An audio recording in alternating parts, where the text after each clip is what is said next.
Masama po ang aming mga pakiramdam. Ngunit po rin po ang Panginoon, tayo ay mag-aaral po ng Kaniyang salita ngayon pong umaga. Bago po ang lahat, tayo po ay humingi ng biyaya sa ating Panginoong Diyos. Tayo po ay manalangin. Amang banal, makapangyarihan, soberano sa lahat, pinupuri namin ang iyong banal na pangalan o Diyos. Iduluwalhati ka at pinasasalamatan ngayong umaga. Salamat po, Panginoon, sa mga pagpapala mo sa amin, sa mga biyayang aming tinatamasa. Bagamat hindi kami marapat tumanggap ng lahat ng ito, ay patuloy mo binubuhos sa amin alang-alang sa iyong minamahal na anak, aming Panginoong Kristo. Kaya po, Diyos, kami ay nagpapakumbaba sa iyo, humingi ng tawad sa lahat ng aming pagkakasala. Linisin mo kami at dalisayin at patuloy po na marapatin sa iyong harapan. Alang-alang kay Kristo na nagbigay ng buhay para sa amin. Yun din po, O Diyos, sa aming pag-aaral ng iyong salita, pagpalain mo po ito at patuloy po na palakasin kami, ituwid at patuloy na i-comfort ng iyong mga banal at hindi nagkakamaling salita. Maraming salamat po, Diyos. Luwalhatiin ang iyong pangalan, sambahin ka sa Espiritu at sa katotohanan. Sa iyong kapurihan at kadakilaan, sa pangalan ng aming Panginoong Jesus. Amen.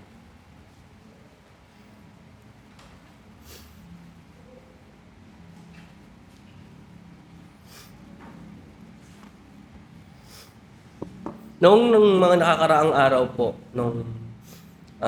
ako po ay nagbe-browse sa YouTube, nakita ko ang isang maiksing, salamat brother, isang maiksing video na isang Kristiyano at isang ateista o atheist na babae na nakikipagtalo or nakikipagdebate sa isang Kristiyano, na isang street preacher. Sabi ng isang babae, sabi ng babae na hindi naniniwala sa Diyos, sabi niya, napaka walang kwenta naman pala na maniwala, sumampalataya dyan sa Kristo, dyan sa Jesus na sinasabi mo. Dahil pagkatapos sa sumampalataya ka sa Kanya, makakaranas pa rin naman ng matitinding pagsubok, matitinding problema sa buhay. At hindi alwan sa problema ng buhay. At nung sumagot ang Kristiyano, sabi niya, natamay ang babae, natahimik yung babae kasi ang sabi niya, oo, sa pagiging isang Kristiyano, hindi mawawala ang problema. Pag tinanggap mo si Kristo, yung Panginoon at tagapagligtas, di naman talaga matatapos ang problema. Di naman hihiga ikaw sa rosas ng kama ng kaligayahan na walang problema, na walang iniisip. Pero may isang pagkakaiba ng Kristiyano sa hindi mga Kristiyano, mananampalataya sa hindi mananampalataya. Na bagaman ang isang mananampalataya ay dumanas ng matitinding pagsubok, meron siyang katiyakan, meron siyang pag-asa. At ang pag-asang ito sa Kanya ay hindi kailanman makukuha sa Kanya. At ito ang Kanyang Panginoong Kristo. Makibukas po kayo sa akin sa aklat po ng Job sa Lumang Tipan. Job chapter 19. Ito lang naipit. Job chapter 19.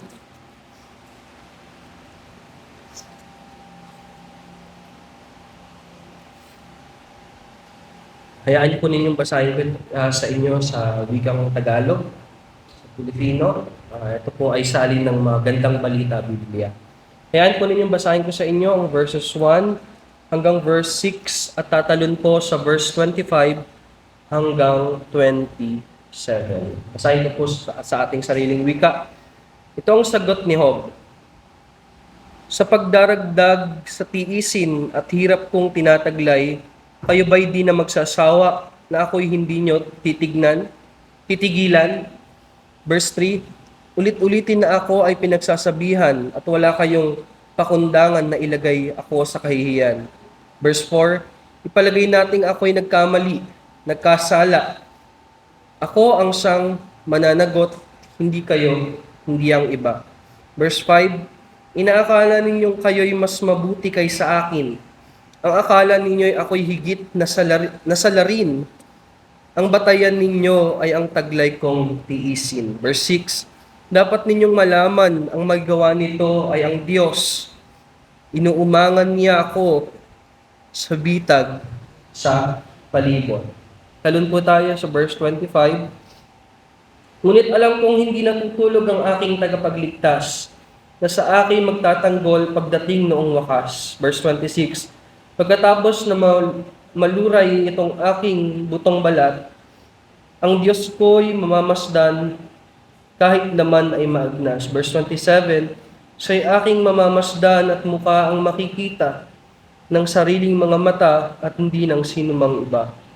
Ang puso ko'y nananabik na mamasdan ko siya ng mukhaan.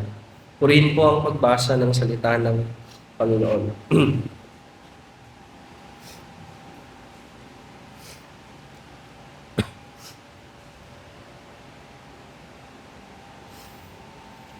At simple lamang po ang ating punto ngayong umaga. Dito po sa ating binasang talata. Bagaman tayo ay inaakusahan nilang mga hindi sumasampalataya at nagdurusang tulad nila dito sa mundo, ang pagdurusa nating mga Kristiyano ay may kasamang pag-asa.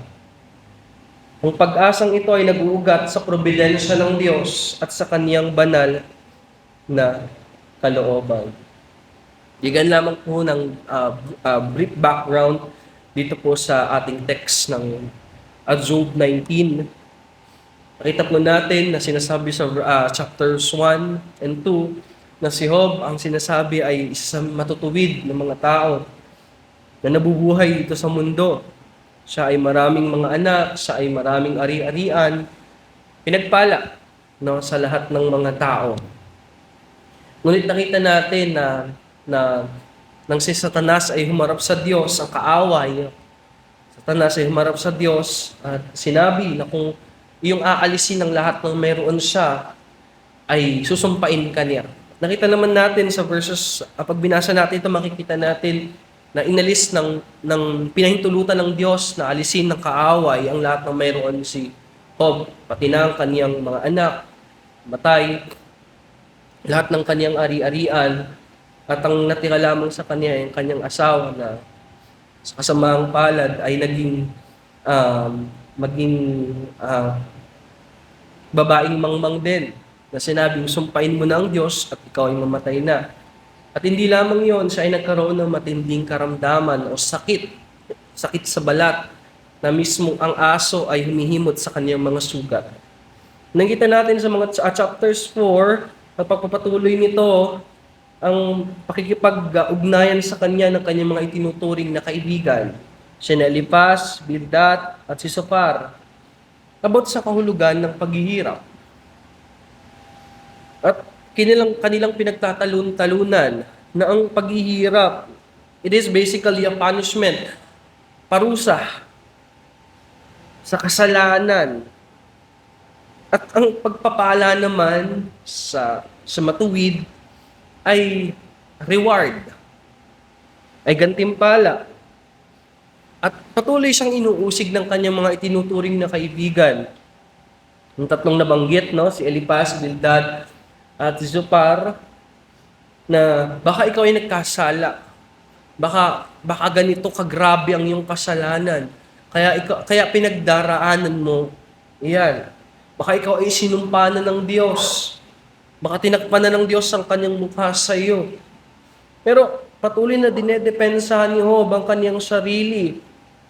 At contrary sa haka-haka ng kanyang mga kaibigan, pinapatunayan niya,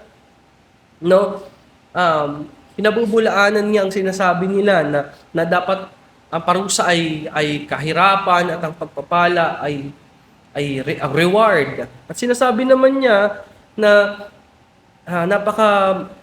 may papakita sa mundo na madalas ang masama pa ang nagpa-prosper, ang namumunga, at ang mga matuwid ang madalas na nagsasuffer. Nakita natin ito sa chapter 21 29 to 30 ng Job. At may kita natin na ilang beses na natatahimik ang kanyang mga kaibigan. Nanalo siya sa kanilang mga argumento. Nakikita niya na napapatunayan niya na sa mundong ito, mas madalas ang mayaman ang namumunga at ang mga matuwid o mga may takot sa Diyos ang siyang naghihirap. At siya nagtatanong, bakit ganito? Ilang beses siyang tinanong sa Panginoon, bakit ganito? Bagaman nanalo siya sa kanilang argumento ng kanyang mga kaibigan, hindi pa rin nasagot yung tanong niya na iyon. Kanyang palagay, ito ay talagang nakafix na. At totoo naman, na sa lahat sa gitna ng kanyang pinagdaraanan, God rules the affairs of men. Ang Diyos pa rin ang siyang gumagawa sa lahat ng gawain ng mga anak ng tao. At ginagawa niya ito ayon sa kanyang makapangyarihan, matuwid, at sa kanyang matalinong pagpapasya. Sabi sa chapter 28, verses 12 to 28. At hindi pinagdudahan ito ni Job. Ba't nga, ngunit ma-stuck tayo sa tanong but why the righteous suffer? So far, wala pa rin kasagutan. At hanggang dito sa chapter na ito, wala pa rin kasagutan. At dapat din maging maingat tayo na tayong mga mananampalataya ng Panginoong Hesus, lalong dito na sa verse 5, na maging maingat tayo sa ating mga kapatid na nagdaranas ng matinding pagsubok. Na ano man ang ating bibitawan, lalong higit ay mga mapanakit na mga salita, mas magdudulot ng tila batabak sa kanilang puso. Itong sinasabi ni Spurgeon tungkol dito sa verse 5. They struck at him with their hard words as if they were breaking stones on the roadside. We ought to be very careful what we say to those who are suffering affliction and trials.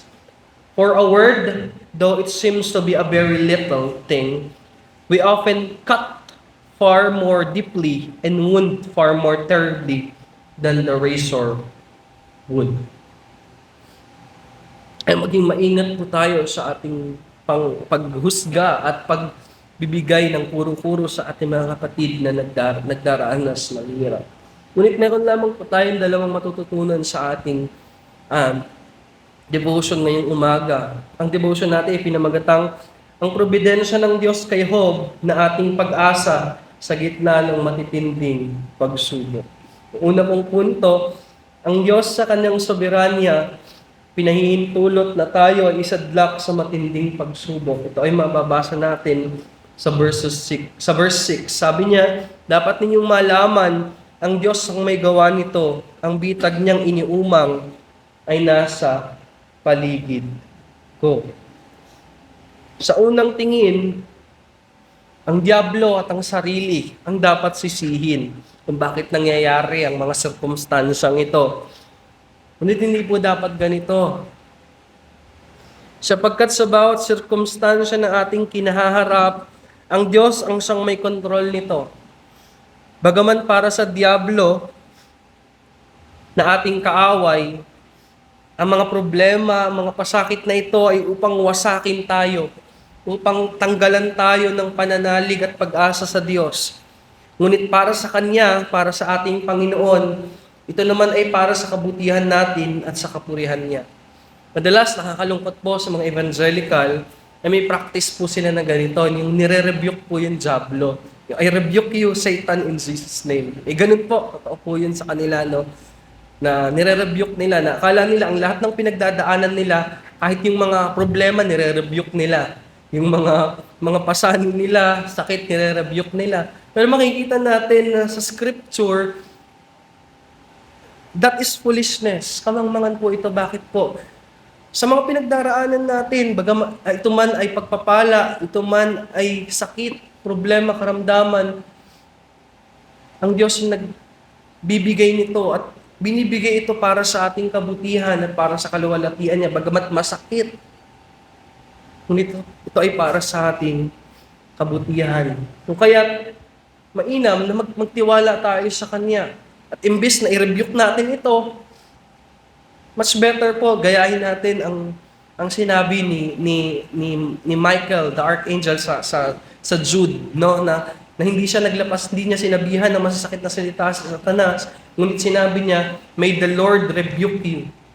Ganun po nawa tayo. Nawa ang Panginoon ang siyang mag-rebuke sa kanila o sa ating kaaway.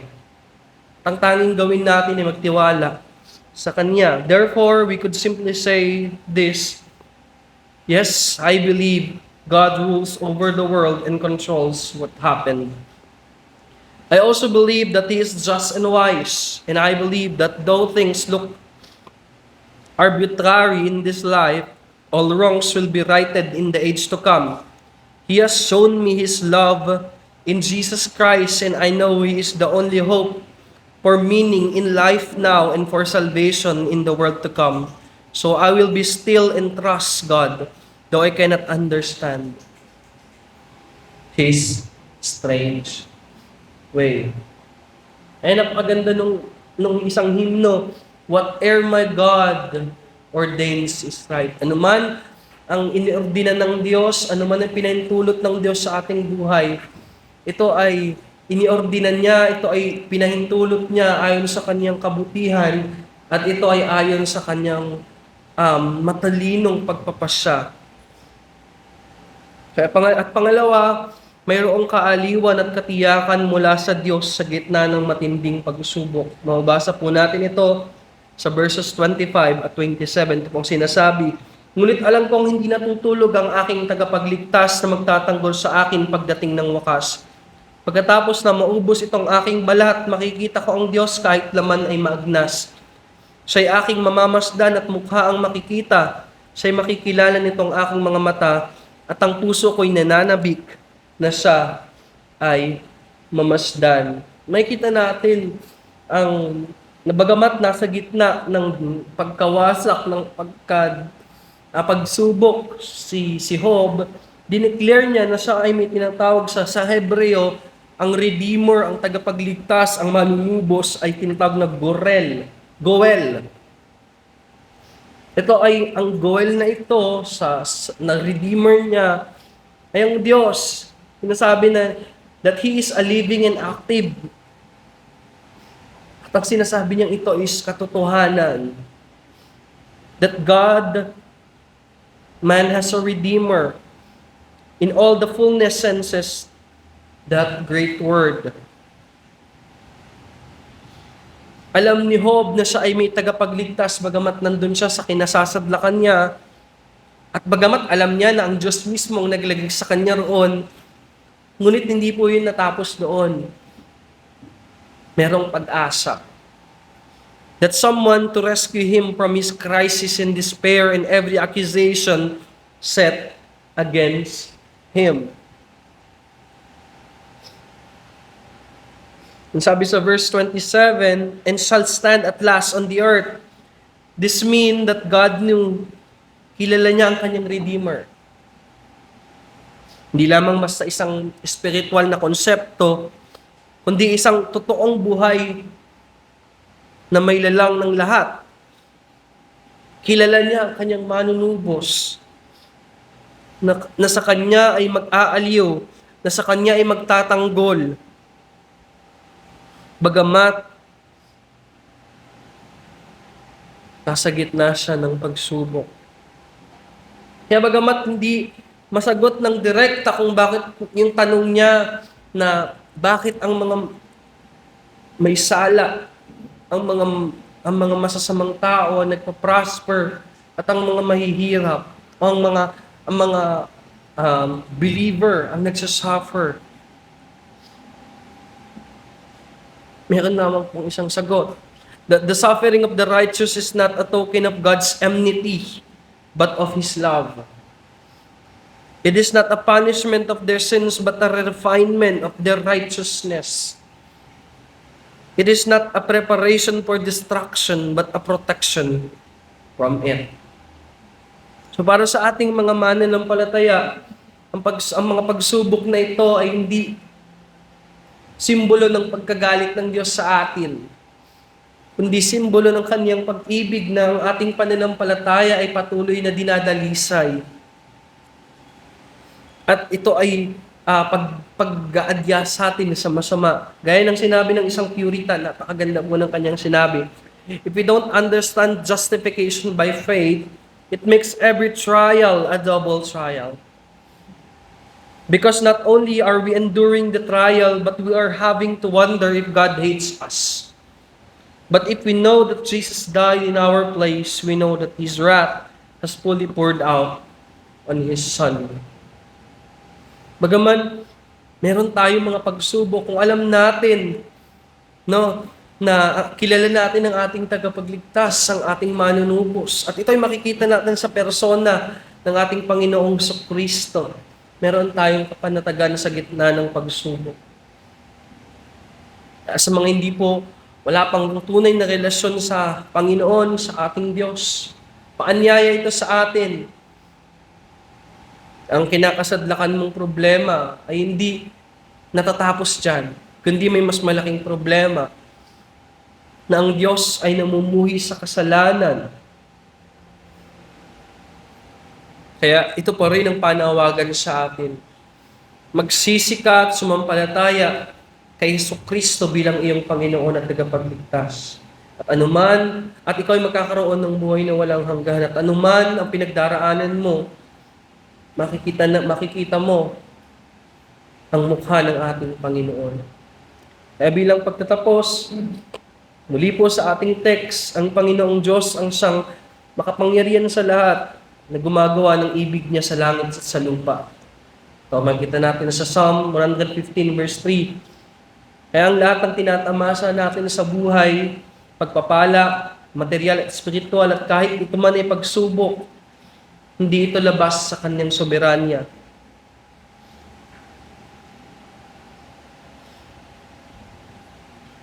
Kaya huwag din tayong mabilis sumusga kung may kapatid tayong dumaraan sa matinding pagsubok o karamdaman tulad ng ginawa ng mga tinuturing na kaibigan ni Job. Sapagkat walang ni isa sa atin ang mas mabuti kumpara sa iba. Ang lahat na mayroon tayo ay nag-uugat lamang sa kahabagan ng Diyos sa atin. At sa atin naman na dumaranas ng mga pagsubok, paghihirap, karamdaman, gaya ni Job, gaya ng mga iba pang mga banal sa kasulatan, tignan natin ang mukha ng ating Panginoong Kristo na siya magtatanggol at aaliw sa atin. At ito ang patuloy na paanyaya niya sa atin. Lumapit kayo sa akin, kayong lahat ng nahihirapan at nabibigat ang lubha sa inyong pasanin, at kayo bibigyan ko ng kapahingahan. Tayo po ay manalangin sa Panginoon. Kapangyarihang Diyos, tunay po na sa lahat ng iyong ginagawa, ikaw ay mabuti. Lahat ng inordina mo sa aming mga buhay, pinahintulot mo na mangyari sa aming buhay ay hindi labas sa iyong kaalaman, hindi labas sa iyong soberanya. Kaya po, Panginoon, sa gitna ng aming mga pagsubok na kinakaharap, kuman ay halos maglubog sa amin at parang mawalan na kami ng pananampalataya at pag-asa. Tuloy po nawa na ipaalala niyo sa amin ang iyong mga pangako sa amin sa kasulatan. At lalong higit po ang iyong pag-ibig at nag-uumapon na pag-ibig sa amin na nag-uugat po sa tapos na sakripisyo ni Kristo sa krus ng Kalbaryo. Kaya po, Panginoon, patuloy kaming nawa na aliw ng iyong mga salita, na palakas ng iyong mga salita at naituwid ng iyong mga salita. Sa lahat po ng aming gagawin, sa pag-aaral pa ng iyong mga salita, sa pangangaral ng iyong salita at pag-aaral ng Sunday School, pag-aawitan, at lahat ng aming gagawin ngayong buong maghapon ay magbigay kaluwalhatian sa iyong pangalan. Maraming salamat po, Diyos, Ama, Anak at Banal na Espiritu. Po ang aming dalangin sa pangalan naman po ng aming Panginoon at tanging tagapagligtas sa Jesus. Amen.